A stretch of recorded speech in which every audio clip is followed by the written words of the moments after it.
morning. We are thrilled to have you here at Lafayette Middle School. My name is Allison Elkumi. I'm the principal here, and we are very proud of our school and just love to show off our beautiful auditorium. And we know how rare this kind of space is, and so we are just so excited to have you here today. We're going to start with the pledge, and I'm going to have one of my students, Cassandra Noland, who's one of our student leaders, lead you the pledge. So if you would please stand.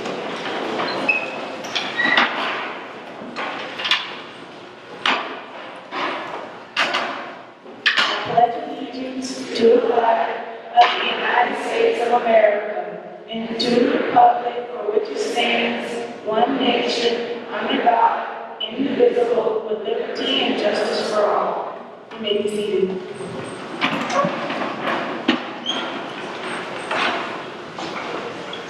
And before Mr. White comes to the stage, we have a presentation from one of our other student leaders, Nathan Frank. Nathan?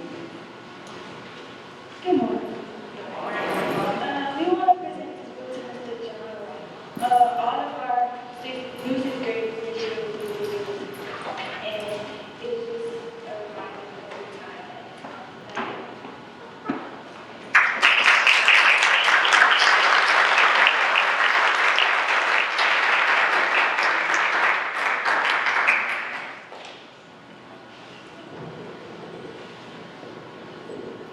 Well, thank you, and good morning. The book is called Widen, I Wonder, which I have not read before, but I will read it, add it to my reading list for the rest of the summer, and I really, really appreciate it, and I'm looking forward to coming back here. I should first say what a stunning place, Don, this is. I know that this place has a storied history of Lafayette, as not just the current location of Lafayette Middle School, but the longtime location of Lafayette High School earlier in the previous century. And it reminds me of, in its architecture and its beautiful room, the place that public education should hold in our society. Our grandest building should be reserved for our grandest purpose, and our grandest purpose is preparing the next generation. And so I really appreciate the Parish of Lafayette making this space available to its people and to the state of Louisiana today. We also have in our midst a number of dignitaries, and I want to make sure typically I can go by memory, but today I cannot go by memory because we have so many folks who are here today, and I want to make sure that I do acknowledge many of our state leaders who are here today. First of all, as I acknowledge Superintendent Aguilar from Lafayette Parish is hosting us, but I also have seen Superintendent Moore, Superintendent Beebe, Superintendent Henderson, and I apologize if there are other of our local superintendents who are not here. We're very blessed to have our House Education Committee Chairperson, Nancy Landry, here. Welcome, Representative Landry. Also, I saw Representative Couson. I saw Senator Gerald Boudreaux, who is also on the Senate Education Committee. There may be other legislators here, but those are the ones that I've seen, and so I thank you very much to you who are here. And to Allison Elkumi, there is not a better indicator of a strong superintendent than his or her selections of principals. And it's a great testament to Superintendent Aguilar that he has selected somebody that I have known and worked with for many, many years, one of the finest administrators in our state, Allison Elkumi, hosting us here, and to your wonderful students. We're blessed to be here and blessed to have you leading this great school. So thank you very much, Allison. We also have, I saw the Louisiana Association of Educators, and Debbie Moe. I saw the Louisiana School Board Association, led by Scott Richard, and I thank those education advocacy organizations for being here. And I know that many of you, from La Teach to Stand for Children to these important organizations across our state. I saw the head of our local chamber here earlier. We are blessed with leadership across our state. We are blessed that they have gathered here today. Thank you so much. Today's forum is being videotaped, and that is the way that we're going to take public comment. The videotape will be posted online. This is a public meeting, and so that is the way that we'll be recording that comment. It's through verbatim videotape that will be then posted online as a living record of our Every Student Succeeds Act process. So when you do speak, if you choose to speak, please use the microphones that will be passed throughout when it is appropriate for that time, because then it will be recorded on that videotape and will be captured that way. Also, there are members of the media here today, so please be aware that as it is a public meeting, all comments can be included in their recordings of these environments as well. And without further ado, we're going to get rolling. We are here to talk about Louisiana's children. We are here to talk about their successes. We are here to talk about their struggles. And we are here to talk about how a federal law and its implementation in Louisiana can be used to help them with further successes and to overcome their challenges. And that is the subject of today's meeting. I am a facilitator of today's meeting. I'm going to present information, and I'm going to, in light of that information, ask for your comments and your questions. I'm not going to ask you to react to any specific proposals, although there will be some thoughts shared that could ultimately be proposals. And I'm not going to ask for any debates of specific policies. We want to hear your thoughts. And that is the purpose of today's meeting, which is the first of 8 such meetings that will be happening around the state over the next week and a half. I will be pausing after about 10 slides, and then we'll go for maybe another 5 slides, and I'll pause again. And so, rather than just kind of pausing at every given time, we'll stop, we'll take people's hands raised, we'll give you the mic, and we will do everything we can to make sure that everyone's comments get heard. I may choose to respond if you want me to. I may choose not to, but everyone will be part of the record. And I will also share with you my contact information as well as the state of Louisiana's ESSA contact information, so that if you think about things later and have further comments, you can share those as well, electronically. All right, let's jump in. I want to say first, probably most importantly, Debbie Moe and I have not agreed on everything in the past. We've agreed on a lot. Senator, you and Representative, you have seen debates play out among many of the people in this room in front of your chambers. Superintendents, we've had meetings about difficult issues. But I will say this about everybody that I've encountered in the legislature, all the superintendents in this room, the unions represented here, the School Boards Association, charter schools, everybody else. I don't see anybody in this room who isn't here for the well-being and the future of Louisiana's children. We know that our kids are just as smart and just as capable as any in America. It doesn't matter what their racial background is, how much money their parents have in their pocketbook, or where they worship on the weekends. Louisiana's kids are just as smart and capable as any on this earth, and we educators don't have everything to say about their future, but we have a powerful role to play in their future. And that is what brings us here together. And I think it's worth acknowledging that that universal truth is 10 times more powerful than any difference on any individual policy issue. And if we keep that in the front and center of our discussion today, then we will have a positive discussion today. Having established that, let's start jumping in and let's talk about the facts.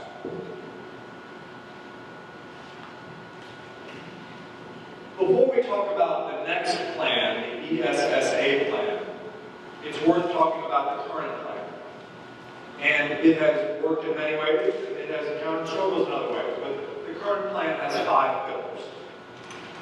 I have visited Lafayette and Acadiana to talk about early childhood. Lafayette has an extremely strong, and Acadiana does generally, tradition of bringing Head Start together, child care together with pre-kindergarten for one united system of early childhood education. I give great credit to our higher education system at UL, in particular, UL Lafayette, in particular, for the advanced avant-garde work they've done. Second, Louisiana has raised expectations and has used those high expectations to adopt aligned curriculum and professional development. Some of the strongest teacher leaders in the state. I see represented in some of the districts here by Marion Parish, Acadia Parish, St. Martin Parish. Third, in our state we are preparing every educator under the tutelage of a mentor educator. So they come into our profession validated as having been effective because they have been actual teachers before they become full-time certified. Fourth, we are providing a pathway to prosperity through a career and technical system called Jumpstart, as well as through our early college and advanced placement program. And in this parish, we have fantastic early college academy, but we also have an incredible effort by SLCC to steer our system toward early industry credentials for students who choose that pathway to prosperity. And fifth, we're working very hard in our state to transform environments where students and schools have historically struggled. And the fact that that affliction is forced upon low-income kids so often is something that we are working relentlessly to change. That has been our 5-point simple plan. Yesterday, we announced advanced placement ACT results that show that for the third straight year, Louisiana schools are increasing their advanced placement outcomes. Over the last several years, Louisiana has become the national leader in fourth grade reading growth, second in the nation in growth in advanced placement credentials, the highest graduation rate of all time in this state from high school, more kids going to college than ever before. So by the most conventional measures, things are looking up. And I was asked this morning on the radio, why is that? And I think it's due to two simple things. The teachers are working really, really hard and have very high expectations. And the kids are incredibly strong. And they're working incredibly hard themselves. And that's why these things are happening. And it's good news. So as we look to the future, the question is, what should we change to solve the challenges that persist today with our kids? Because in spite of these successes, we have great challenges. And I'm going to talk for 5 or 6 slides about the challenges that we have in our state by the data, about the ideas that we have heard so far in public meetings and private meetings that have already been held on this issue. And I'm going to pause for comment. Then we're going to talk deeply about the law itself, ESSA, what that law says, what it instructs us to do, the timeline for its implementation, and so on.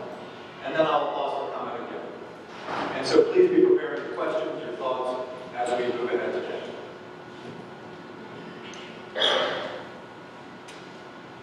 Okay. Challenge number 1. I have behind me a line graph. At the top is the number of kids over the last 17 years who have earned basic on the state test and on the national test, the NAEP. On the bottom are the kids who have earned mastery, or level 4, on the state test, the LEAP, or the national test, the NAEP. And what you see is really good growth in both categories since 1999. Really good growth. Over time, Louisiana's kids are doing better on those tests today than they were doing 17 years ago, which is great news. There's about 30% of kids who are at mastery today. About 70% of kids are at basic today. It's not a coincidence that about 30% of Louisianans have a 2-year or a 4-year degree. We have been calling basic for a long time passing, proficient, good. And we have a question on this coming up. The federal government will be asking us to say, what is passing? What is proficient? What is good in Louisiana? In our ESSA plan, will we say it is the top bar, basic, or the lower bar, master? And we'll have a choice. Is it a kind of basic expectation, or is it an associate and bachelor's degree expectation? And that will be a question that we will have to wrestle with.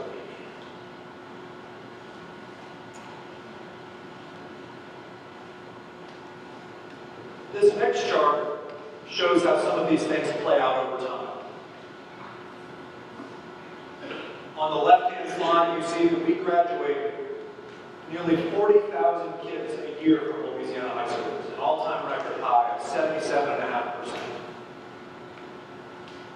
More than half of those kids in the next fall go on to college in their first year after they graduate, nearly 56%. Of those students, though, who go on to college, a very large number need to repeat high school coursework when they get to college. And so you see on the far right the number of kids who actually end up graduating from 2-year SLCC or 4-year Southern UL schools. And so it must be true that if we are sending kids on to college who have not yet finished the learning that was meant to be done in high school, a lot of those kids are entering college, taking on debt, and then ultimately not graduating from college. And so we will be asked, what is our expectation in high school to prepare kids so they don't have to repeat coursework in college? Now, as I said, we've been having a lot of meetings already. Many of you have been in meetings about ESSA. And when it comes to this question of what is our basic expectation, here's what we've heard so far. BESSE has in place currently, our State Board of Education, a plan to make mastery level 4 the fundamental expectation on state assessments in Louisiana. There will be a choice. Do we continue with that plan? Second, parents have been saying to us, we feel like we don't fully understand the reports that we get about how well our kids are doing on state tests. We need you to create better information that is more usable for us in helping our kids to continue their progress. Third, some administrators and teachers who are in schools that have just grades pre-K, K, 1, and 2 have said we are tired of getting a grade for our school that is based on the test score of another school. That is not as prevalent in Acadiana, but it happens on occasion. Fourth, some administrators have expressed a desire for less frequent testing in social studies or in science. Those have been the big comments we've heard so far. Again, I ask you to be thinking through these issues as I walk through, and I'll pause after I get through these subjects.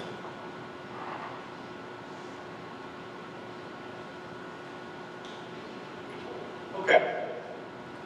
So we have a challenge with what is going to be our definition of good in Louisiana. Now, here's the other side of this, though.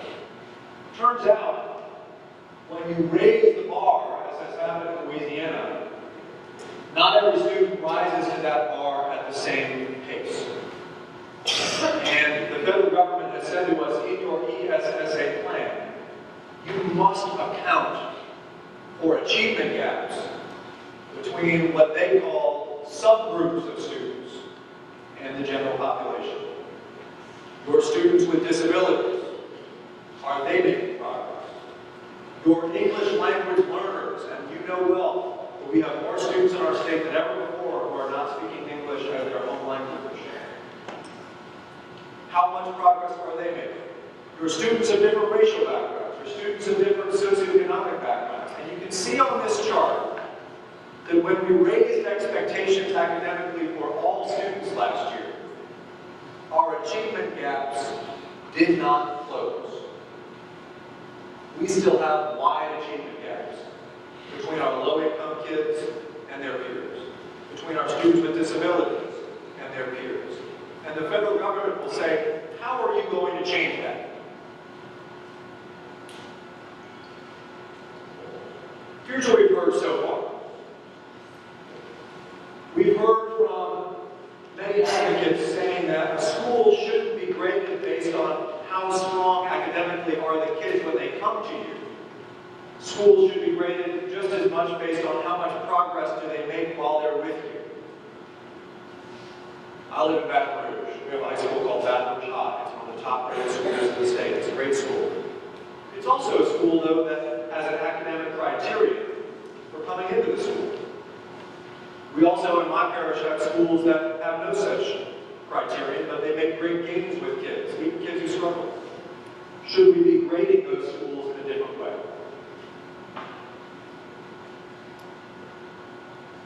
Second, we've heard from some administrators that the progress point system that is currently in Louisiana's letter grade ratings needs to be overhauled, so it's not so up and down from one year to the next. Third, we have heard that teachers need assistance in meeting the needs of all kids. We have very challenging curriculum now in Louisiana, and we need to make sure that teachers have the tools they need to adapt to the needs of students who may not speak English at home or who have disabilities. Fourth, we have heard that teachers need better measurement instruments if they're going to set targets for their own performance. If they're going to set targets for their own performance, they need to know that that target is an accurate one, that is measurable and a fair one.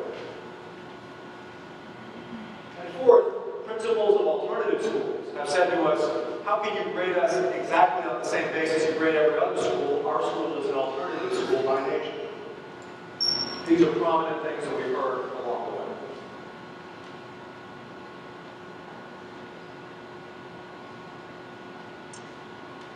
Next, the federal government is concerned, as we all should be, with issues of equity. And the Congress passed ESSA as a civil rights bill. ESSA is at its essence a civil rights bill that is about equity for all kids. So we decided to do a little research about, is there equity? Does everybody have a fair shot? If you look at this chart on the left-hand side, you see that about 70% of our kids are low-income students in Louisiana. It's the second highest in the nation. 70% of Louisiana's kids are classified as being low income. But if you look on that second bar, you see that of gifted and talented students, only 35% are classified as being low income. Among AP courses, just barely half are taken by low-income kids. And of students who are able to take dual language immersion courses, only half are low-income kids, even though the vast majority of Louisiana students are classified as being low-income. And I was stunned by the idea that in a state where more than 2/3 of kids are classified as low-income, only 1/3 of gifted kids are classified as low-income. How can it be that giftedness, which is supposed to be an innate trait, having nothing to do with race, class, or creed, can be so disproportionately middle and upper income students? So there are still issues of equity in our system to solve.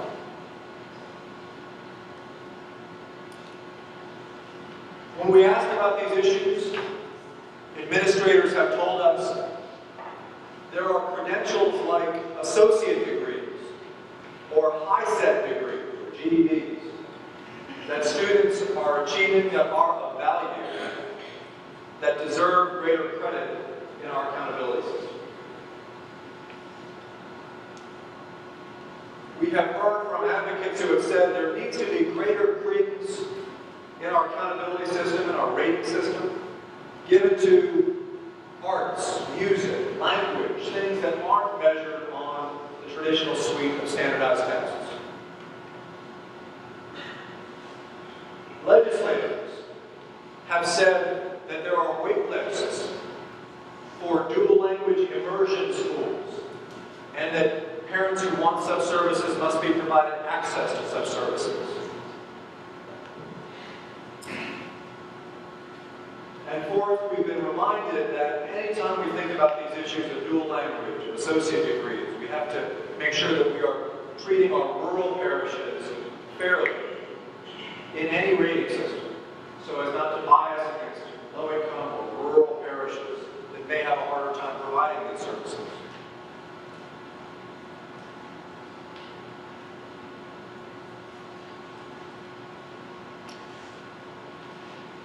In ESSA, we are charged with identifying a list of no less than 5% of all schools in the state that are in need of a comprehensive support plan. And they exist in parishes around this state, from our biggest cities to our smallest rural parishes. So we will be asked to identify those schools. So I asked our team to go back and look. It turns out that if you just look at 100 schools,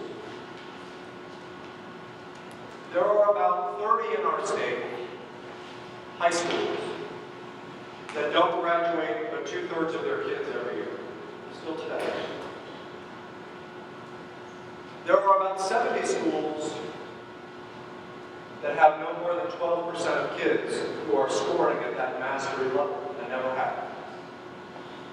That's not to lay blame for those challenges. Obviously, there's a lot there. But there are schools that by any measure are still struggling in our state.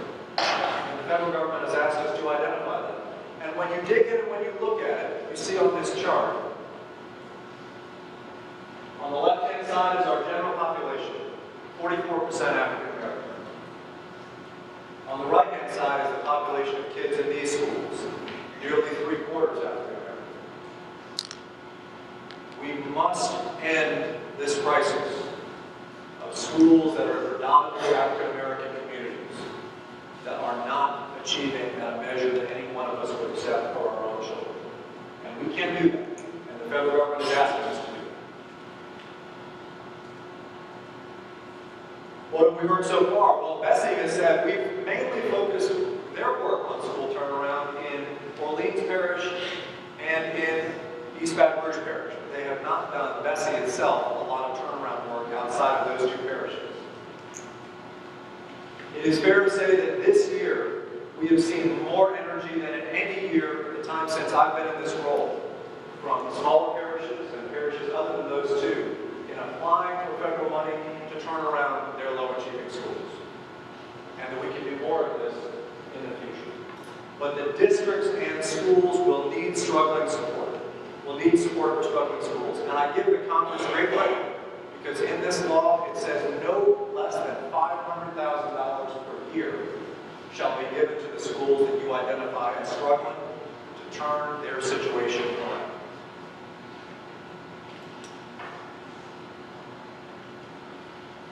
Finally, I think we all know that the teaching profession is in a very, very, very competitive place with other industries, that other industries that are offering more lucrative salaries, compensation, benefits, are competing relentlessly for talented college graduates, and that we must strengthen, do everything we can to strengthen the education profession. ESSA gives us good opportunities to do that. I was stunned to find out that 19% of students with disabilities in this state are taught by teachers who do not have a content area background in the subject that they are being taught today. And that's not a criticism, but that is something that we all must step up to solve. And this law gives us opportunity to begin to solve that problem.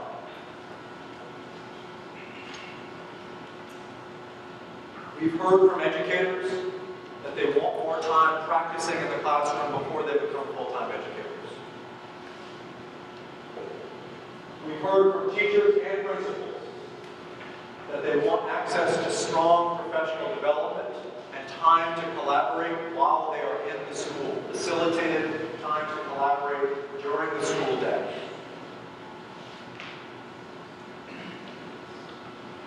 And we know that we as a state must strengthen the professional opportunities that exist for our teachers so that they see a future, so that we can retain them in the profession. We are losing too many in the first 5 years.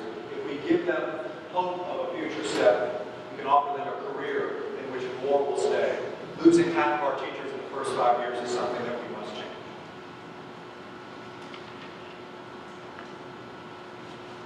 I'm going to move forward in a second and talk about the very minute details of this law. What I've talked about so far are 5 challenges. Preparing youngsters for the world after high school. The challenges with specific groups of kids along racial lines, disability lines, English language learner lines. I've talked about equity and the access that every child has to a quality, well-rounded, enriching education. I've talked about the scourge of historically low-achieving schools and how we do something about that. And I've talked about strengthening the teacher profession. And in essence, these are the things that ESSA calls on the states, all states, to have a plan to resolve. I hope that our plan will be one that does resolve these issues, and I believe it will be. I'd love to hear your thoughts on these matters. And then I'm going to dig very, very deep into the law itself and what the law exactly requires, and take your comments and such after that. But why don't we pause here for a conversation? We do have microphones, I believe, right over here. So if you can raise your hand, we will get you a microphone.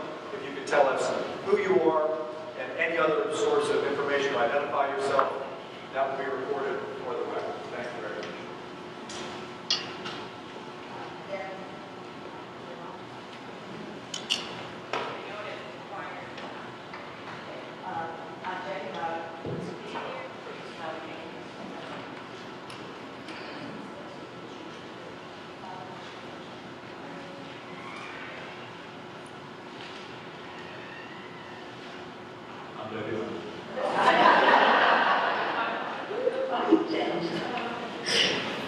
Debbie Moe, I'm president of the Louisiana Association of Educators.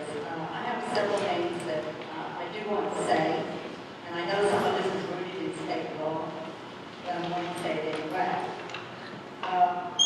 First of all, I'm very concerned about the letter grade. I know that the USDOE is promulgating rules. Comment section is on August 1st. I've already sent my letter. I do object to the substantive letter grade. I know that that is what we have in Louisiana, but I believe that it does not tell us, as parents, what we need to know about our schools. It doesn't tell anybody anything other than somebody gave you an A, B, C, D, or F. Or, as you might say, John, that school learned that school. But there are other things that are needed, that parents need to know about their schools. One of the things that ESSA does require is that there be an opportunity indicator. I guess you're calling it school quality indicator. There are many different indicators. I know that the Accountability Commission will be taking up that task of trying to figure out which indicators would be important for our schools in Louisiana. I also know from the meeting that we're looking at the state, or the State Department is looking toward an academic indicator. I would submit that there are other indicators, other than academics, that are important for children, that are important for parents to know about schools. I think that we need to take a good look at all indicators and not narrow it down to just academic indicators. You talked about language immersion and gifted, and we have a small number of our disadvantaged children actually being able to take advantage of those kinds of programs. I will tell you that if we're going to look at that, we need to look at the availability. Not all of our school districts are able to provide some of the programs, for example, language immersion. I wish every one of our parishes would, because I think that that is something where our world is headed. We are becoming more and more a country of first-time immigrants, and their home language is not English. Another thing that I do want to talk about, I know that ESSA does include the possibility of using some funds, and I forgot which the name of the fund is, but it does allow for models other than the traditional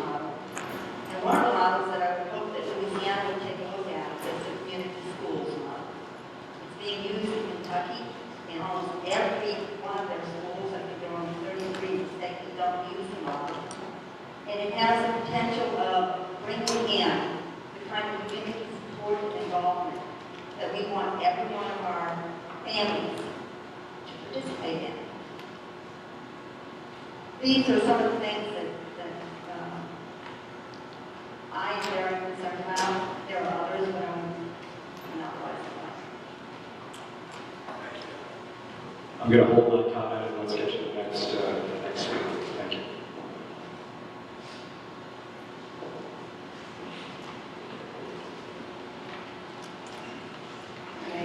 My name is Sandra Hunter, and I'm here in Parish.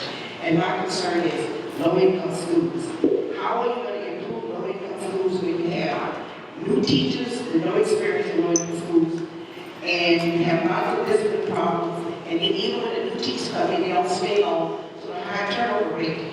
How can the schools be improved if they don't have experienced teachers? And they have lots of discipline problems and the teacher can't teach. I want to know how that's going to be helped. Because I'm getting ready to retire, and I work in a local school, and I've been very successful, but I have recruited everybody.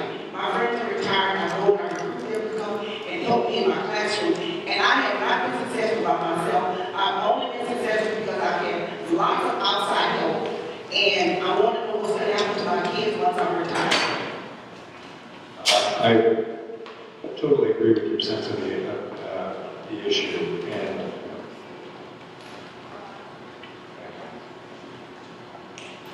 I would say this: we have to stop assigning the most rookie, least compensated educators to the hardest challenges. And I recognize that that's not an easy thing to do for people sitting in principals or the superintendent's chair. I'm not saying it's easy, but it has to happen. And I would say there are two things in this law that give me some great encouragement, maybe three things that will happen. You need to know that probably the greatest debate in Washington right now on this law is happening regarding this issue. And the debate is between the Education Secretary, John King, and the Congress about whether or not local school systems and states should basically have to send their more highly paid or pay teachers more who are in low-income or struggling school environments. And here's what their argument is. Here's what Secretary King's argument is. His argument is Title I was created, and remember this is the law we're talking about with Title I. Title I was not created to bring the services for low-income kids up to equal. It was meant to add.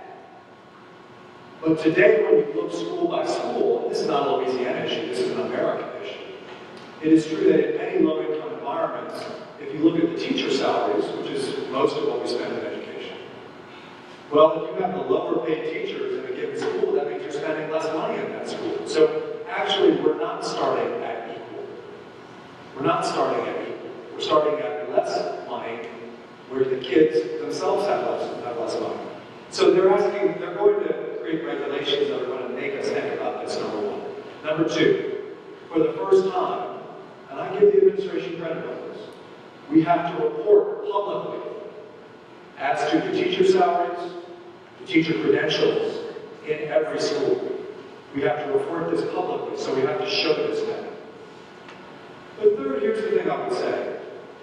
I think this is an extremely hard thing for superintendents and principals to do well.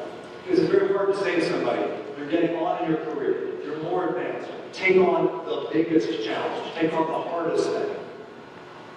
And what I think we need to do, and I welcome the input of principals, superintendents, and others, we have to give them the resources to get that process started. I thank the Congress.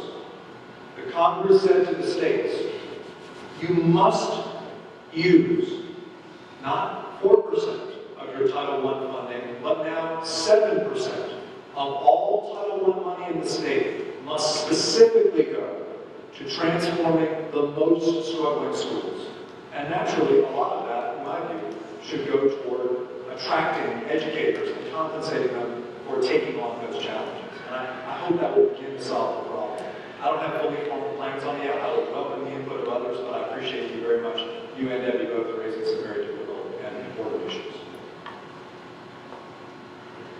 My name is Chuck Duncan, and I'm a professor in the College of Education at Lafayette. And it's a very complex issue to improve the performance of schools and students, and we understand that. Pay is certainly a very big portion of that, and I don't know how the state's going to solve that problem. It's no wonder teachers drop out when they're faced with the reality of how many hours they have to spend in the classroom, how much of their own salary they have to spend on supplies and materials, and the amount of hours they have to spend. So that issue is very complex. With regards to the universities, I want to say that I've been in Louisiana 17 years. I've seen a lot of changes. We have decreased the number of credit hours that teachers have to have overall to graduate with a certification in teaching. Yet, we have increased the amount of field experience that pre-service teachers get to 180 hours before they ever go to their teacher internship in the final semester of their college training. So we have responded to changes that need to be made, yet we're still being reduced in the number of hours we're given to do that.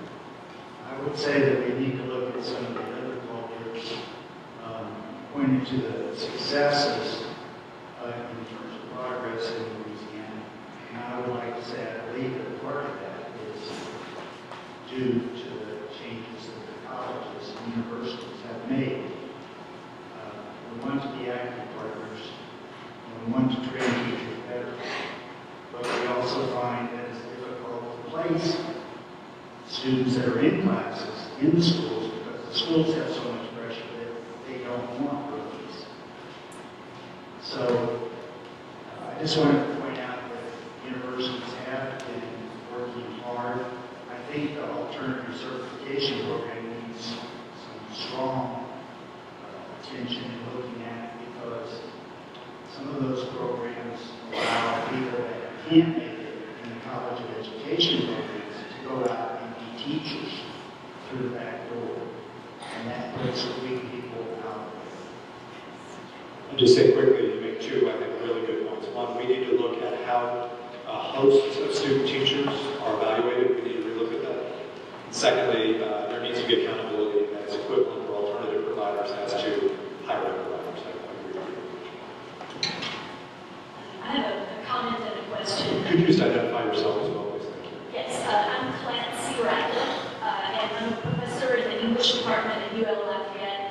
I'm also on the executive committee of the National Council of Teachers of English, and I'm a parent with 3 children in elementary school at J. Walsh James, where our principal is here today. I'm so happy to see her.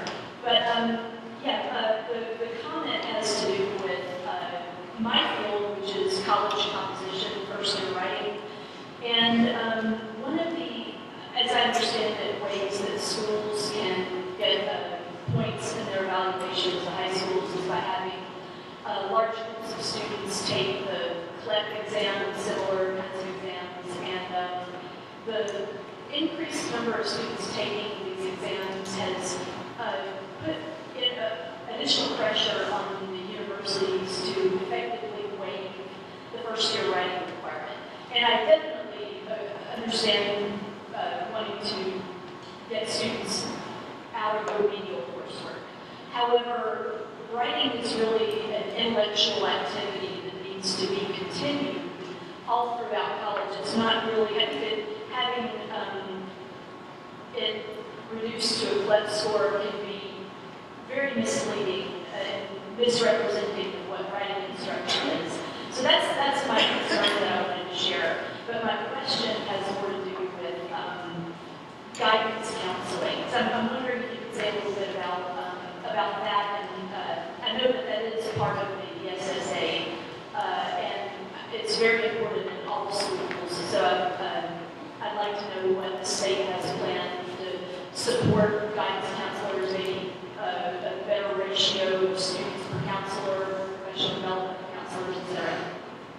Let me just speak to a couple of issues. First, we have introduced more writing into the state curriculum over the last couple of years than before. However, I would tell you, I think you're right, that the ACT in particular is not a great measure of writing to the degree that that test is being used to place kids out of college requirements as a literacy thing. Literacy is not the same as writing. And if the higher education system wants to work with us on a writing measure to do that, and we introduce that into the system, I'm really passionate about the subject and appreciate it. With respect to counselors, we have started a quarterly statewide training of counselors that we do ourselves, direct to counselors in every region of the state, and what we call our collaborative meetings. I think it's been positive. The Counselors Association has stepped up and we've created these trainings together.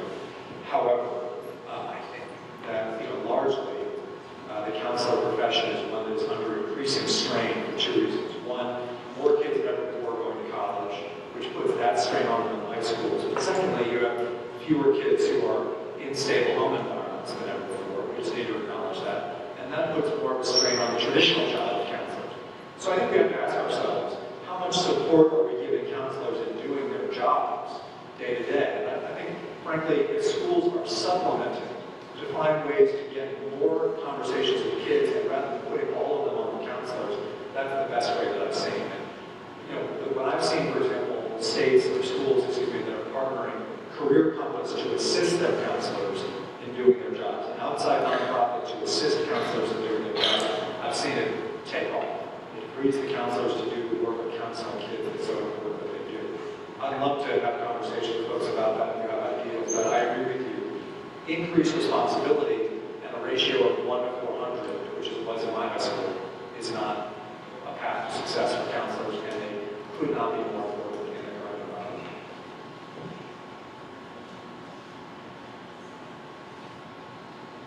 Hi, my name is Jim Cumming. I represent myself as a conservative grandparent and the president of the KU Patriots. One of the things that I'm sitting here and watching is I look at this as a one-stop shop thing for every state. There's lucrative things in the ESSA, and there's also other things that aren't. But the thing is that one of the things that happens is the big push is to go to college. Okay, which I don't see anything wrong with that. But we have to look at the culture of, let's say, the state of Louisiana. And one of the things that's missing in all these conversations is not every child, not every family where the child comes from, not because of education, but because of the culture of Louisiana. As the state of Louisiana, you have a lot of families who take crawfish farming when these kids started, and they're going to follow in the footsteps. We don't address it, and I think it puts a lot of pressure on some of the young people and the children in the schools, like, I got to make these grades so I can go to college, instead of looking at putting them in different, environments where they become well or anything. There's nothing wrong with that. But this education system totally, in my eyes, ignores that end of what we need to do for the culture of Louisiana. I agree with you. We are a natural resources state. We are an industrial state. The greatest asset that this state has is the Mississippi River and the Gulf of Mexico. We have that, and no other state does. And it is true that not every job requires a 4-year university degree. However, I don't think that means saying to kids, you shouldn't go to college. I think this means redefining what college is. SLCC is college. You may be getting a process technology degree or a pipe fitting credential, but SLCC is college. Associated Builders and Contractors is college. You may be getting an NCCR Level 2 welding credential, but to me, that's college. Just like UL is college, just like Southern is college. And kids should have the opportunity to choose which college path they take. Look, we've got to end the stigma against college education. What Superintendent Aguilar is doing in Lafayette on Jumpstart, he is promoting it. I've seen him speak publicly about it. He's an advocate for it, and I see it across the state. Lafayette is a leader, but I see it across the state, revitalizing the career education system, and I thank you for your leadership on it. And I think you're right. I think it's got to happen across the state. Let's get a couple more comments before we move on. I see one right here, and then I see one over here. Let's get these two. Let's then move into the next part of the presentation, and I'll go to you first at the next time. Go ahead. Hi, my name is Jen Larson. My last job graduated in 2015, but I'm still very active in the school system.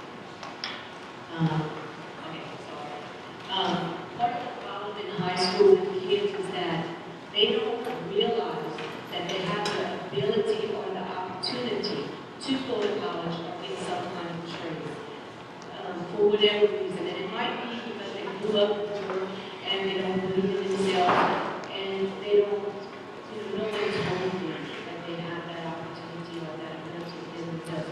And that's where our school system can make a big difference for our students. One of the questions that popped in my mind when I was listening to you speak was, when teachers are leaving our school system, I would like to know what are the top 3 reasons why our teachers are leaving our school system. That's important. That will tell us a lot about what's going on. My favorite things from what I've seen being in the school system for a long time is discipline. That's the biggest pet peeve that I have in our school system is disability in our schools. And lastly, alternative schools should not be measured by the same standards that a regular school is measured by for various reasons. Thank you. Thank you. All of the very important comments. Let's get one more, and then we'll go through the next presentation. We'll go to the first round of comments.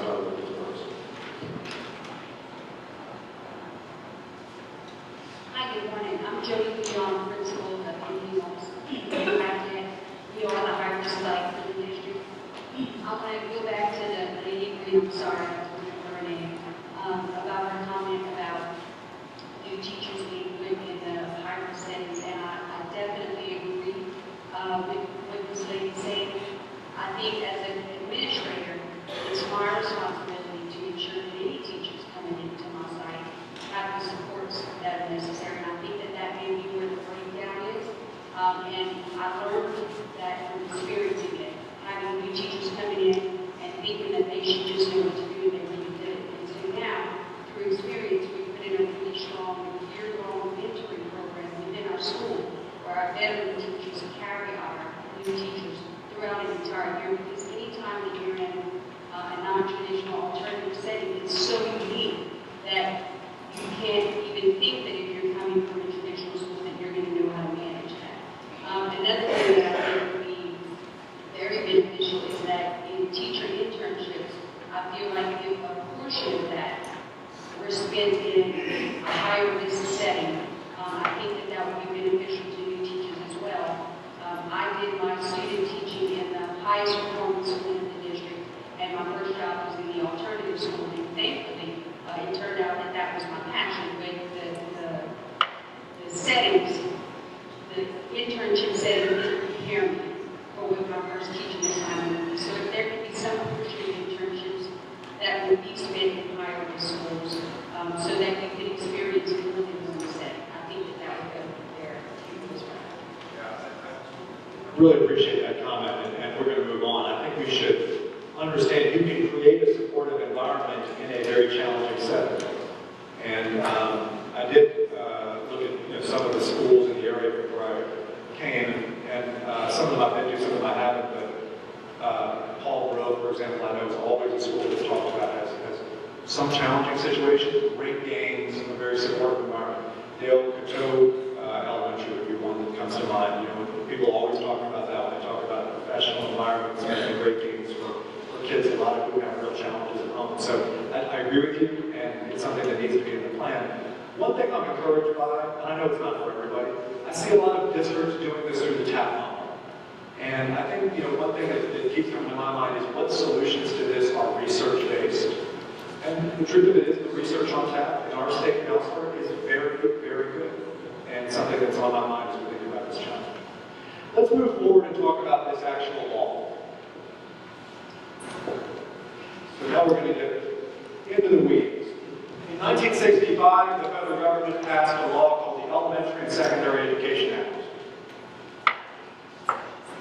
Johnson, the Great Society, the Civil Rights Movement, and this was a law that basically was meant to say low-income kids need more if we are going to provide an equal society for them, an equal opportunity for them. It was a funding law. Well, in 2001 and 2002, the Bush administration, Ted Kennedy, changed that. And they said, not only do we need to provide more resources for low-income kids, but we must have accountability. We must have measurable accountability. And they instituted No Child Left Behind. We have different groups whose politics are different represented in this room, but I think we probably all can agree that while accountability is a good thing, and more resources are a good thing, there were real flaws in the way that No Child Left Behind turned out to be constructed. And what this law, ESSA, says is let's keep accountability, let's keep more resources, but let's let the state have plans that are customized to their specific situation. Louisiana, Rhode Island, California, there's a world of difference among these places. Let's let the states have plans that have more resources and accountability, but are unique to their needs. So that's what we're constructing today. The law requires standards, tests, school rating systems, programs under Title I, Title II, Title III that support youngsters. What it doesn't require are specific standards. It doesn't require specific tests. These things can be unique to our state. So I'm going to walk through what are the requirements of the law, what are the rules of the game, what are the guardrails they give us in constructing our system that will maybe help you arrive at where are we now, what decisions do we have to make, and over what time period do we have to make. First, there's money. This law has more money dedicated to some different purposes from before. First, as I've talked a lot about, we are required to spend 7% of our Title I money as a state transforming historically low-achieving schools. We are required to do that. Second, Title II, which for those of you who know about Title II, who would know I think has historically not had a lot of attention paid to it, can be now used specifically for teacher development and preparation, for high-quality professional development, and for strategies to retain teachers, such as we're talking about in some of our more challenged settings. There are new funding opportunities as well that were never contemplated in the law before. There's something called direct student services, which is meant to fund career and technical education, early college education, arts education, or pieces of the academic puzzle that don't always get the attention that they deserve. Also, there are support and academic enrichment grants, which are to be made to local school systems and schools so that we can fund access to a well-rounded education, and also some things that Debbie referred to as non-academic, safe and healthy schools. I've heard a lot of talk about behavioral issues. How do we fund services that meet the needs of kids in those regards? And there are specific grants in this law to do that. So there's a lot in this law from a monetary perspective that wasn't there before. Now let's get deep in the weeds. What is required? It is required that we continue to test all students in exchange for this money in English and math in the elementary and middle school grades, and that we occasionally test science. It is not required that we test social studies. It is also required that we administer at least one state test in high school. Currently, Louisiana gives assessments in social studies to test kids' knowledge of civics and history. That is not a requirement under this federal law. That is a state law, and it is currently in the state law in our state. But we have a choice on that as to whether we want to measure civics and history. In terms of this participation in tests, this law requires that 95% of students participate in state tests. And it says that if school systems do not have, or schools do not have 95% participation, that must count in the rating system. In Louisiana, roughly 99% of kids participate in tests.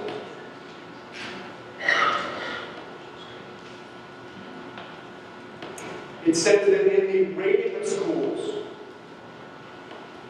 academic factors such as how well kids can read and do math, graduate from high school and such, must play the predominant role. But that there can be, and this year for the first time must be, non-test-based factors in the accountability system too. They can be the predominant role, but we can look at issues of the school's climate, or access to arts and music, or access to foreign language in the accountability system. And we're required to consider at least one of those issues.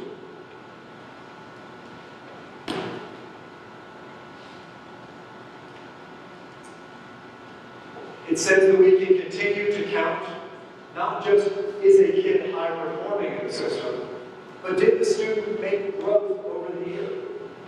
So that even if a student isn't at the mastery level, maybe they grew from approaching basic to basic, and the school can be rewarded for that. And in my view, it should. It said that you must continue to count the high school graduation rate when you rate your high schools. And it also says you must look at the English language proficiency of English language learners. And we have now a higher, much bigger English language learner population in our state than we did even 5 or 10 years ago.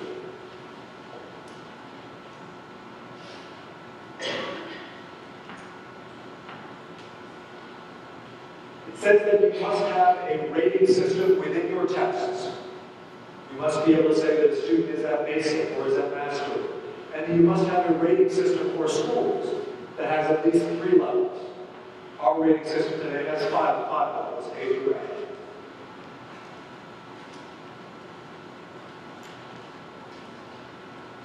As I've said, it says at least 5% of your schools in your state must be classified as in need of comprehensive support. And that the state must then dedicate roughly $500,000 per year to each of those schools. It also says that some schools must be identified as in need of targeted support. Meaning, maybe their students with disabilities are struggling. Maybe their students who have English language needs are struggling. And those schools must receive resources too. Even if the students as a whole are making gains, if specific populations are not, that school must be given a targeted support opportunity. And so all of these questions that we're talking about today are the kinds of questions that the state will be wrestling with.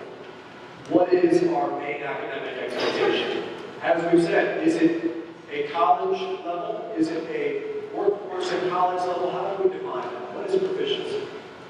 Second, how do we account for students who are making gains even if they're not at the highest levels? Third, what do we do about arts and music, the environment, the climate in school, world language, all these other good things that we know good schools always do? Fourth, what should we do with schools that struggle year after year after year to provide the most basic of attainment for their students? And fifth, for our teachers and principals, how do we support them? How do we promote them? How do we equip them with skills? And how do we keep them in our profession and reward them appropriately? All of these questions must factor into our plan, and we will be wrestling with them.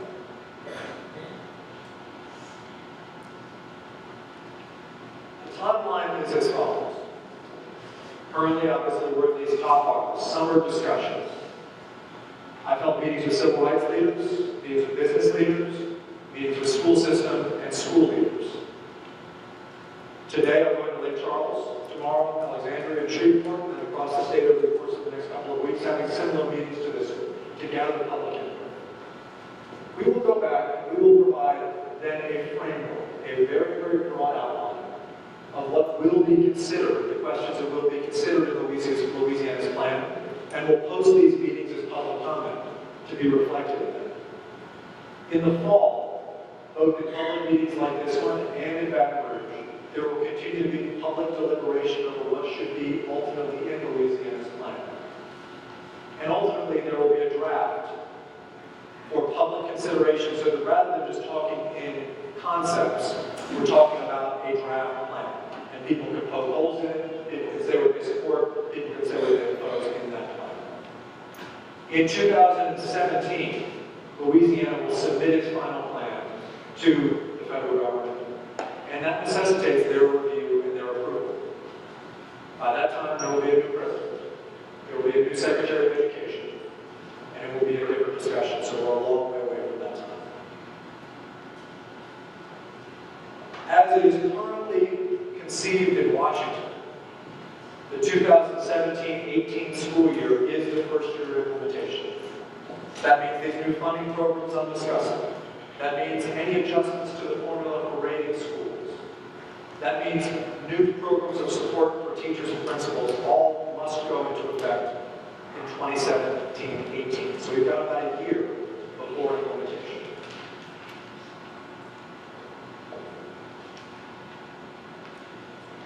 There are groups whose job it is to assist with the creation of these plans. One of them is the Louisiana Accountability Commission.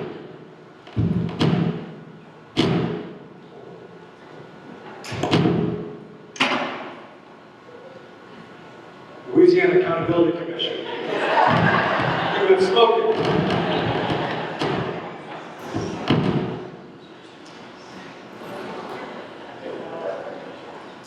I think we're good. Yeah, obviously I was doing something. Whatever it was, I can do that again. It's exactly right. The Superintendent's Advisory Council, which is made up of 4 superintendents in a room, 3 of whom sit on that council. We'll be hosting public meetings, and this issue will be raised in multiple meetings over the course of the fall. There will be meetings with the Early Childhood Advisory Council. If you are a child care provider, a Head Start provider, a pre-kindergarten educator, you will be involved in that process. The Special Education Advisory Panel. There will be meetings around the state, the teacher leader collaboration. If you're a teacher leader, you're involved in that structure. If you're an assistant superintendent, those collaborations will all have discussions at these meetings over the course of the year. And at the Board of Regents, especially at joint Bessie Board of Regents meetings, with our higher education system, there will be presentations as well. You see at the bottom of this an address, which is ESSA Louisiana at la.gov. ESSA Louisiana at la.gov. If ever after this meeting or any time hence, you'd like to submit comment, this will be recorded for the record, just as all comments here will be recorded for the record. They will be posted as public record as submitted per Louisiana's plan.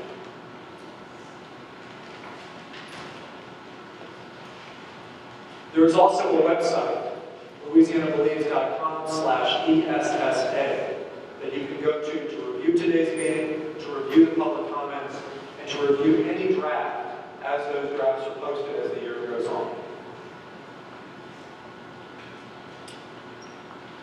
We have plenty of time before the conclusion of the meeting. And I said I'd give you the first comment, so I'm going to give you the first comment. Let's get a microphone over in this aisle. And I am anxious to hear other thoughts and comments before we wrap up our meeting today.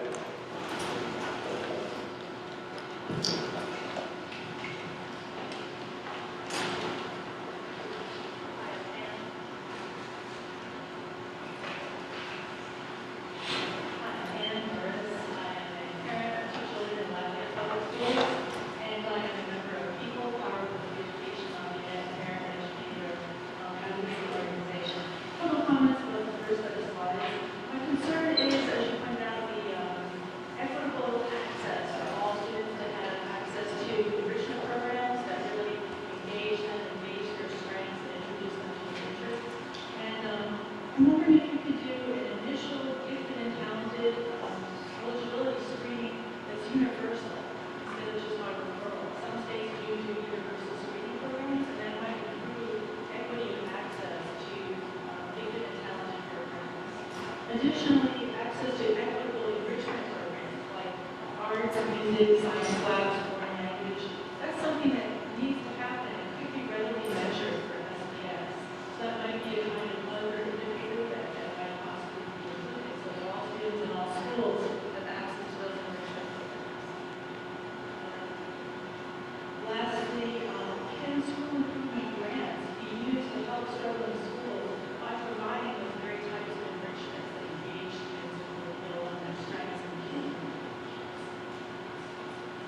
just comment on a couple of points as you touched on some important things. First of all, screening for youngsters, for our youngest kids. I think it is fair to say our plan must account for that. That's not to say that the state would mandate screeners, but there really needs to be a more articulated approach to screening of individual needs more early as a learner's period. I believe it is true of gifted students who are being missed in that process. I also think that it's true of a lot of kids with disabilities or with learning struggles whose disabilities are either being diagnosed way too late or who are simply struggling and with maybe an issue like dyslexia or something that's not a classified disability, but that had we appropriately identified it earlier, we could have done a lot to help the student work through the issue. Then standardized testing comes in third grade, and all of a sudden, everybody's getting some sort of diagnosis or referral. That's a problem, and it needs to be solved. I would say to you that pre-kindergarten, kindergarten, first and second grade teachers maybe, certainly are among the most important positions in our system, and yet they have been given the least guidance, I think, over the last 5 to 10 years in terms of identifying the needs of their students. We just must give greater, more systemic guidance to teachers in early grades so they can begin to identify student needs. I agree with you. I think it would have a positive effect on the identification of gifted students.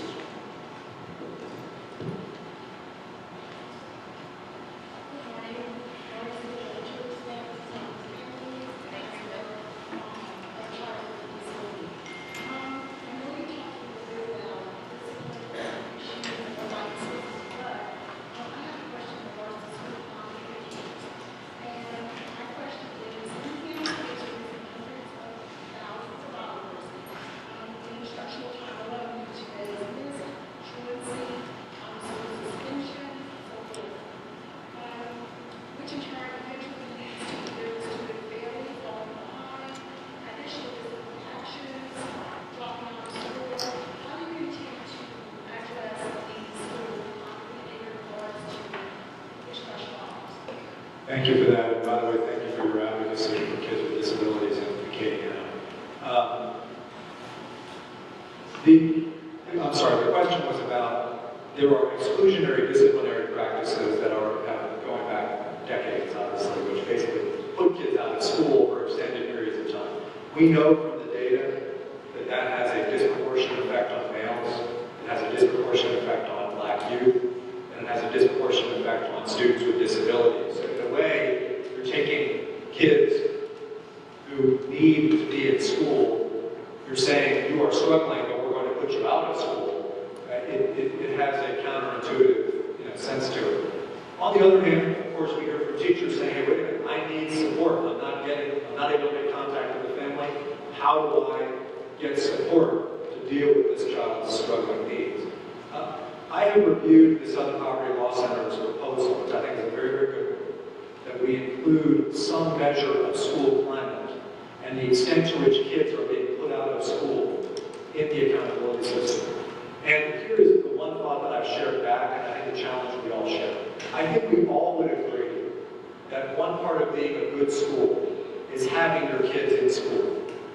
Seems obvious, but we've got plenty of places where the average kid only shows up 4 out of 5 days. That's a problem. The problem is that in rating schools, of course, we know that the mobility, for example, just by virtue of living in poverty, look at eviction rates, look at foreclosures. Mobility across school systems is a problem for low-income families that is more to do with their status and their socioeconomics than it does with the school. So we've got to find a way to do the school climate type evaluation, I think, without punishing unnecessarily schools that take on the challenge of serving a large number of low-income kids whose families may experience a level of mobility that pulls kids out of school for this reason and that reason. I think that we can solve that. It's a great idea to start looking at in the accountability system. Secondly, I think the good news for you, the federal government is requiring us to report on those measures this year. And this has been a big push of this president to begin to look at how much our kids are being put out and to at least require that states report on it. And so I think that's starting a conversation We need to figure out a fair way if we're really going to advance to the level of including in the accountability system. It's a wonderful question.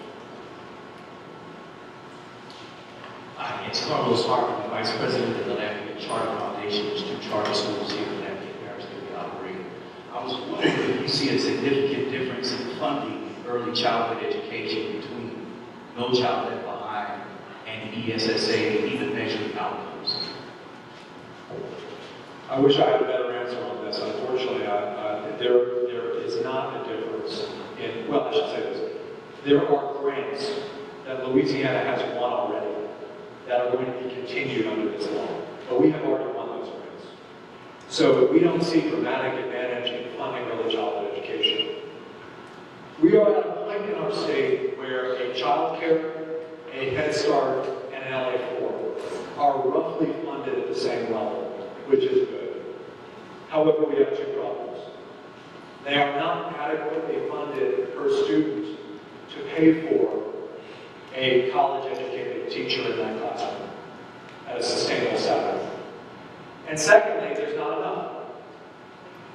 We have 65,000 kids who are currently being served in a child care, Head Start, or pre-kindergarten. But birth to 4, there are 150,000 low-income youngsters. Now, I think it's great that some of those kids are home with mom and dad. And if that's what that family wants, then that's great. But we know from the numbers that there are plenty of families that are being turned down because there are not enough seats or because they don't qualify, even though they're poor, for early childhood seats. We have increased the amount of the stipend for child care. We are going to be changing work requirements to give more families an opportunity to get child care. But at some point, and I say this in all candor, at some point, the state of Louisiana must step up to fund the early childhood education system and make it a priority. There's a lot of other things, and I say to the legislators in the room, I know you have the tallest of tasks, but at some point, when we find ourselves in a position of being able to make the decision, we must do it, because the truth of it is, during the Jindal administration, LA4 funding increased, guess how many times? 0 times. Child care rosters went from 40,000 families to 15,000 families without a single newspaper article being written about it. You never would have known it. Why? Because we moved money out of child care. We are actively defunding early childhood funding in the state of Louisiana. That's just a decision that the governor and the legislature need to make at some point. They are in a very tight bind right now. But I hope when we get to a point when we're out of that bind, we can do the right thing and make this a A-list investment. Because there is no better place. Thank you for raising it. It hadn't been raised yet, so I really appreciate you raising it. We have some comments down this way. And Enriching, I'm the mother of Bethany, which suffers from various neurological disorders. She attends school in Enriching Parish, and I'm also working towards a teach here. My concern is that there isn't enough special education teachers in the classroom teaching our children with disabilities, whether that be behavioral, medical, or developmental. Is there a plan in place to recruit and retain these teachers? Yes, and we have a program called Believe and Prepare, where school systems are working directly with our institutions of higher learning with other teacher training programs. And what they're doing is setting long-term targets to say, this is how many teachers we need in each area. Let's set a long-term goal together to get there. I think it's fair to say that I completely agree with Professor Duncan. Is that right? Professor Duncan. The higher education system has made some real changes to the quality of its programming. And I think you're right. I think many of the gains are largely attributable to that. You talk about fourth grade literacy. That's because they're doing a good job teaching teachers how to read. Teaching teachers how to teach kids to read. However, I think it's fair to say that we have a mismatch between the credentials that teachers are prepared to teach coming out of college versus the needs of the kids. That's no one's fault. We just need to sync up. For example, we don't have enough students graduating from college with a credential to teach special education in particular.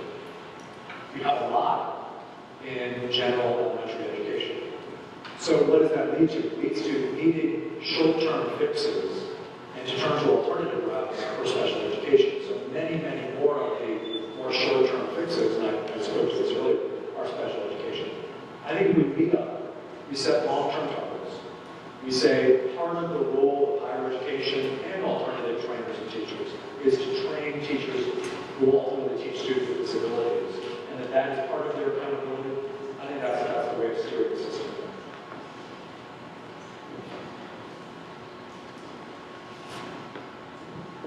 My name is Jennifer Guillory, and I wear a lot of hats. I'm a retired teacher. I'm a parent of 2 public school teachers, grandmother of 2 public school students, administrator of Teachers Standing for Solutions. And sometimes the questions are complicated and the answers are simple. I don't understand and never will understand why low-income schools don't get funding to make really small class sizes. I think as a teacher, I also would like to ask in this building, and I know part of the process of ESSA and for the state of Louisiana is that student input, parent input, community input. Is that why you're building? Are you going to go back and look at these? Is that sort of the process? No question. Okay. I mean, this is a temperature check, and to the degree that people need to get comments out, we need to get them out early. I hear I will say a lot of themes that are common across the meeting, and I hear a lot of themes that are common from other meetings, so that's encouraging to me. But yes, we're going to go back, we're going to review it, and try to factor it. Whether we agree or disagree is a different question, into the plan. I also think that Bessie will be reviewing it because they're going to have to make policy decisions, and I certainly know we have education committee members here. They're going to be reviewing this comment as well. Okay. One more thing. Sure. The value add model.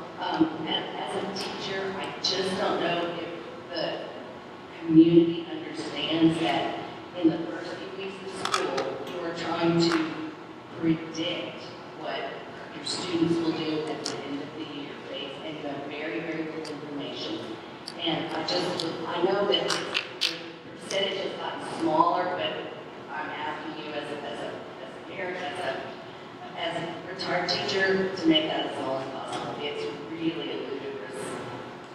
It's ridiculous that we have to predict that based on nothing other than looking at some bright little shiny faces. Well, I'm going to disagree with you a little bit. Not in defense of value added, actually. In fact, candidly, had I written the law this year, I would have written it a different way. My view is that the principal, or whoever is overseeing that teacher, in my case it would have been the department chair, should be setting goals with the teacher for what, based on every measure of student achievement that's reasonable, we think that kid should achieve this year. I don't think there's anything wrong with having goals. But I think that the teacher and the principal should be able to set those goals using multiple measures. And then ultimately the principal, as the leader of the school, should be the one that's empowered to arrive at the final rating. That's my opinion. I think it was. I think it was a real challenge, no question. I also though think that part of it was this idea that a computer at Baton Rouge should be calculating the proficiency of a teacher. Human beings, as in any other industry, should be evaluating the proficiency of people. Look, I use test scores among many other measures to evaluate my people. But if somebody came along and said, we're going to use a computer rather than your brain to evaluate your own employees, I'd say, I'm out of here. So, I think that the new law will allow the principals to take a more common sense approach. I'd be fine with principals having broad latitude just to use multiple measures of proof. But I appreciate your comment because I think you're right, there was a challenge. Thank you. My name is Helen Espinosa. I'm the Power of Public Education Lafayette. I also have 4 children in the middle school system. So my question, I have a couple of questions, maybe for point of clarification, is about testing. And you just said, would I allow a computer to evaluate the capability of my teachers? Certainly we don't want to put our children in a position where they're being evaluated simply based on a standardized assessment. So there was a slide in the first part of the presentation, and I think I may have gotten it wrong. That's why I think they've read it wrong. That's why I would ask for clarification. But you indicated that what you were hearing from the administrators was that we needed less testing in science and social studies. Is that correct? And I'm wondering if it's not, what about English and math? Because as a parent, what I seem to be experiencing is there's a lot more standardized assessment going on in English and math, which can find,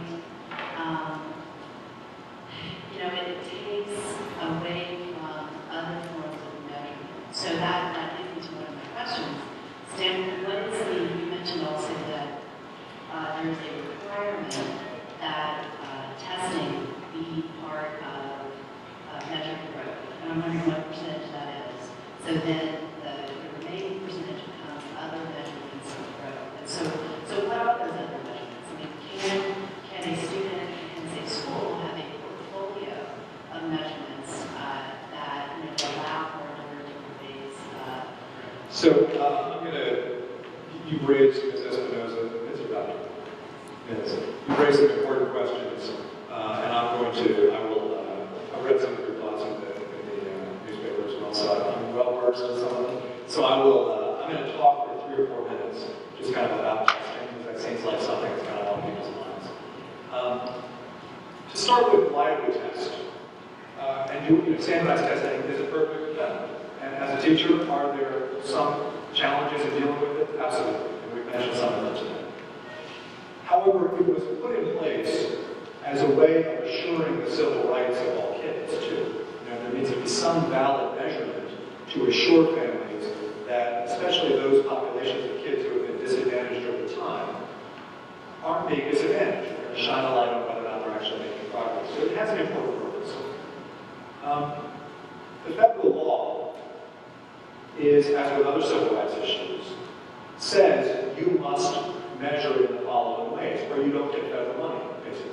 And it says you have to measure English and math, grades 3 through 8, science in elementary school, middle school, and you have to have at least one assessment of those subjects in high school.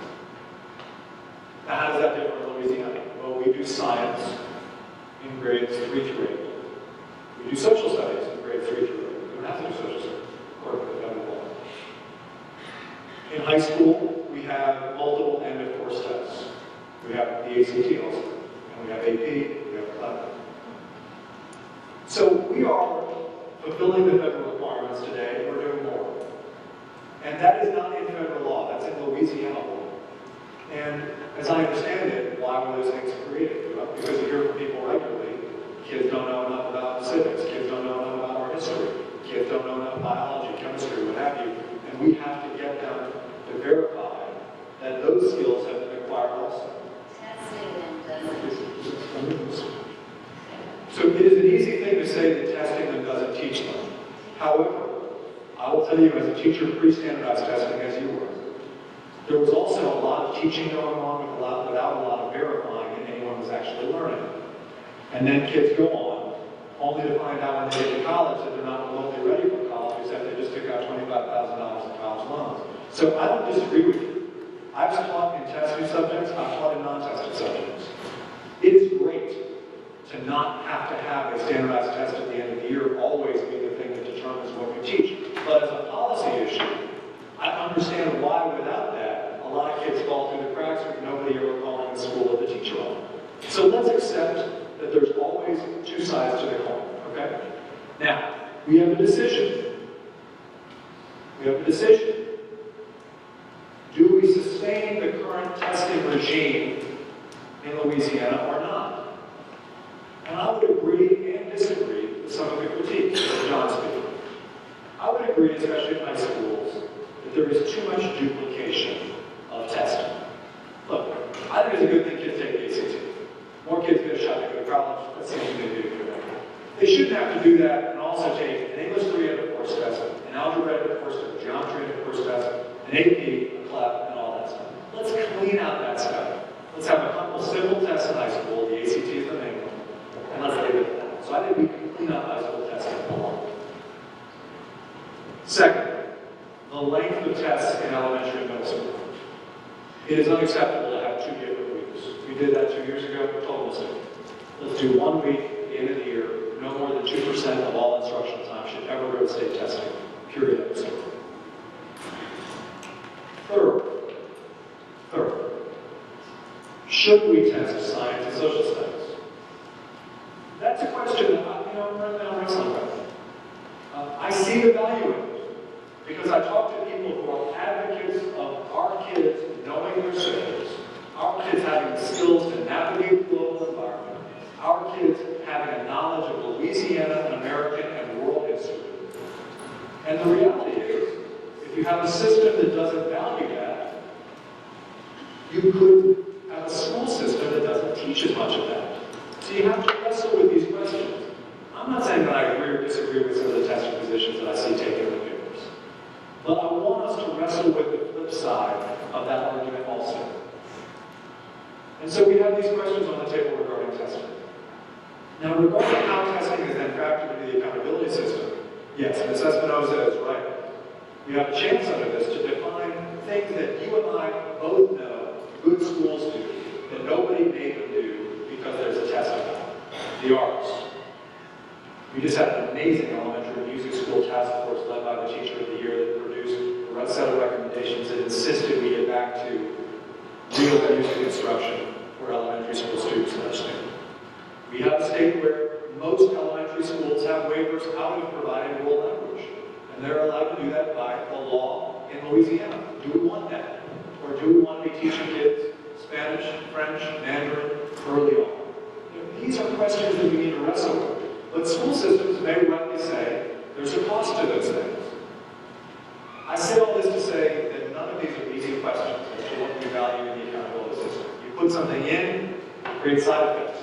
You take it out, it creates side effects. So let's just take the next 6 to 9 months and wrestle very earnestly with these questions, and that's really all I ask. But yes, I think to your point, Ms. Espinoza, there will be measures in the system that will not be test-based factors, that will not be classic academic factors in the system. Yes, Captain Castillo, Milton Elementary Middle, parents. I have a question about so the event fair. What exactly is that supposed to be more elaborated? Because we had so many problems with our State Department in the last 2-3 years as far as teachers, as far as classrooms and everything else. Last year, I think was the worst. The year before was just bad. From no teachers to last year it was fully in class, and class size is supposed to be, they drop classes, for sped class. So exactly when is this supposed to all start to affect to where we have teachers that we need, to where the teachers are not just concentrating making sure that kids are being safe from bullying and medical and everything else, but to where they're actually teaching our children. I should say that I think we have, and I know you're not, I do not disagree with that, we have a lot of teachers who are fantastic in addressing the needs of students with disabilities.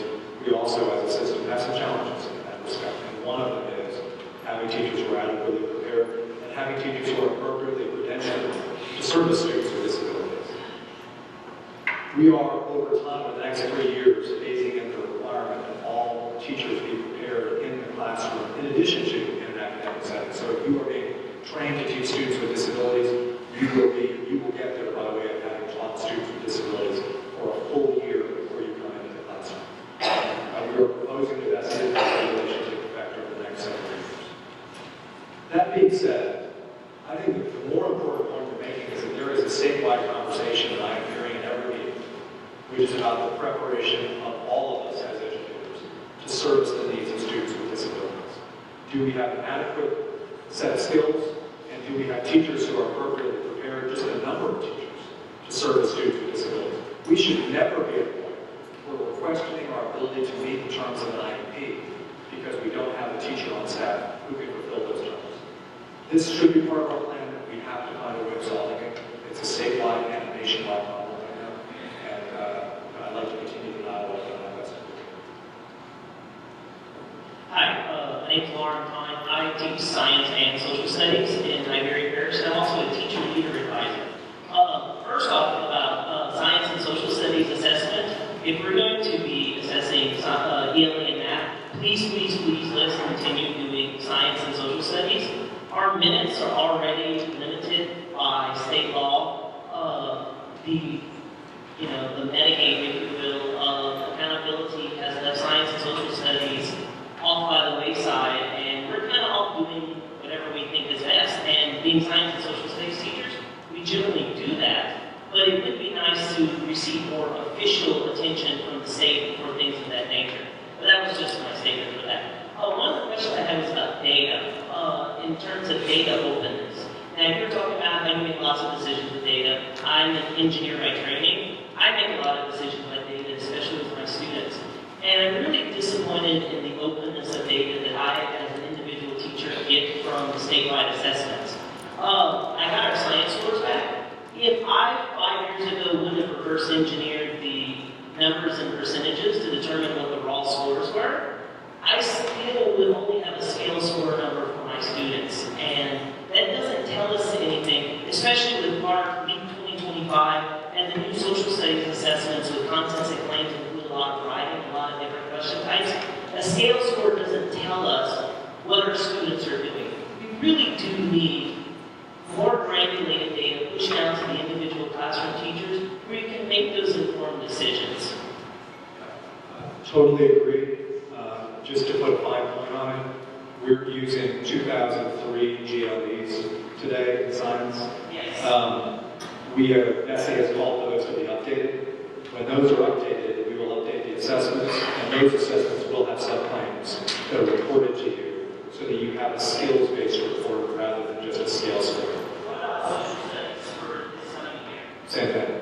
Yeah. So now the assessment is for the first time in social studies updated to meet the needs of the 2011 standards, and we will have better reporting for you than just the scale scores. I understand that. Bridget, wherever you are, it might be worth getting Rebecca to give some specific information on that, because we're now at a level technically that I'm not as well versed in, but I agree with your point, and I appreciate it. Thank you, John, for the opportunity to outreach our Executive Director of the School Boards Association. I certainly hope all of your future meetings are as well attended as this one across the state. Pleased to see from the School Boards Association that that's a move away from label and punish, focus, accountability to a more supportive role, and an acknowledgement that additional resources are needed for our persistently low-performing schools rather than state takeover. A move away from the reliance on one state test to determine a letter grade for a school. I think all stakeholders are in agreement that we're pleased with the dialogue and the opportunity to have other measures included to determine whether or not a school is truly performing and students are learning or not learning. We're also pleased with the discussion and the goals of ESSA to reduce the reliance on testing in general. I'm glad you pointed out in your presentation that Louisiana law requires more testing than the feds require. And we would hope that testing would be more focused on driving instruction in our local districts and not be a punitive threat to schools and districts. And we've heard a lot of dialogue here today about cleaning up things at the high school level, and if the ACT is going to be the focus or the gold standard at the high school level, I don't think we'll hear any argument from school boards across the state that there should be more alignment at the elementary and middle school levels to the ACT test in high school. And I think everyone would agree, the parents would agree as well, that alignment is crucial if ACT is the ultimate measure at the high school level. In the PowerPoint, I did see reference to the fact that the federal law doesn't require teacher evaluations to be tied to student outcomes or test results, but our Louisiana law does. And from the school board's perspective, we believe that in the game of blaming that occurs as far as over-testing in our state, that as long as teacher evaluations are tied to student outcomes with value-added assessment, those type of measures that we use in Louisiana, that there has to be some local testing, that it certainly adds to the reliance on testing at the local level.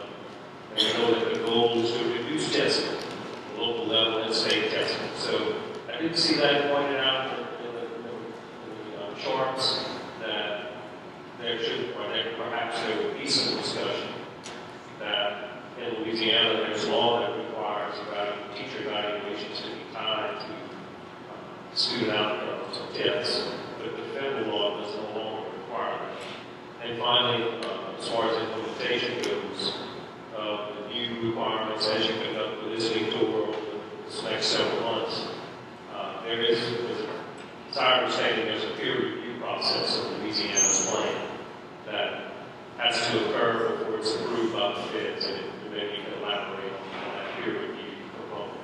And thank you for having this meeting. It's been a good discussion. I look forward to attending some future meetings across the state. It's been a great discussion. Scott, your comments are received and noted. Thank you for taking the time to make such thoughtful comments. Louisiana's plan will go through a review process after it is submitted to the federal government.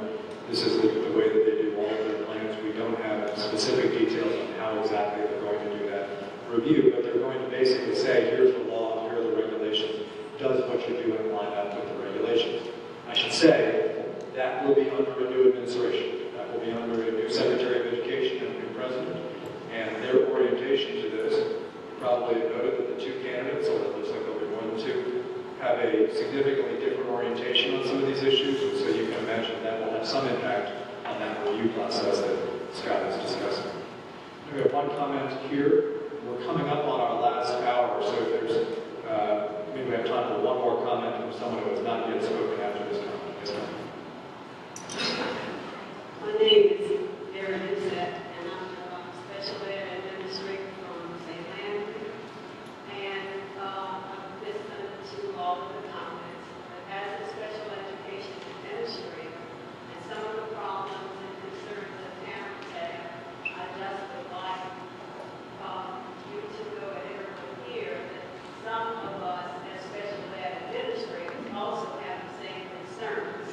As being a seasoned special ed administrator, as we go into ESSA, which I think will be very good, and I also think that calling our principals now school leaders has been very good, and I see some changes in the school leaders as opposed to some of the old principals at some point. It's time for something to come from the top, direction from the top. Special ed only makes up maybe about 10% of the student population at a school, maybe 12, but it appears that it's always an afterthought. I would like to see special ed come first, driven down with put your best teachers there, go to the students that are more at risk. Do not have 20 special ed students in one classroom. And I don't know how to drive it home because at a local level it's very difficult to do. So I think that if we have, and I keep asking for that, more help from the state, more help from Mr. Reshore, as we see superintendents all over the world, all over the state, to recognize special ed as being a part of and not an aftermath. And that's the way that it comes across to me in so many different ways. Even when the network teams were coming, it was always just a little blip on special ed, like an inclusion after the fact. And thank you for listening. I agree with you and think that this plan needs to include a system of support for all students with their individual needs, and students with disabilities need to feature prominently in that, I believe. Let's do a last comment, and then I'll wrap up with a couple of closing thoughts, and we will be on our way.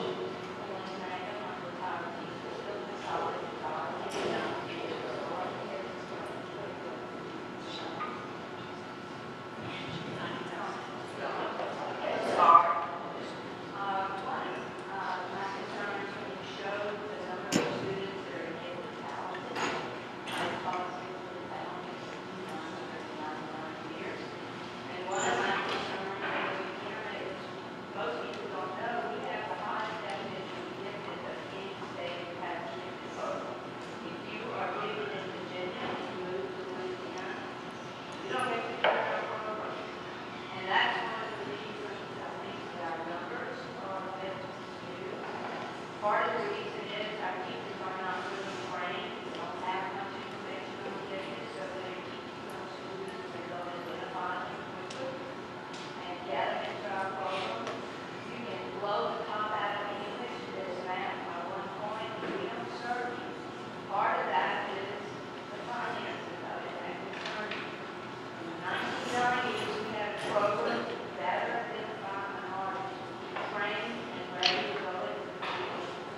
legislature turned that program down.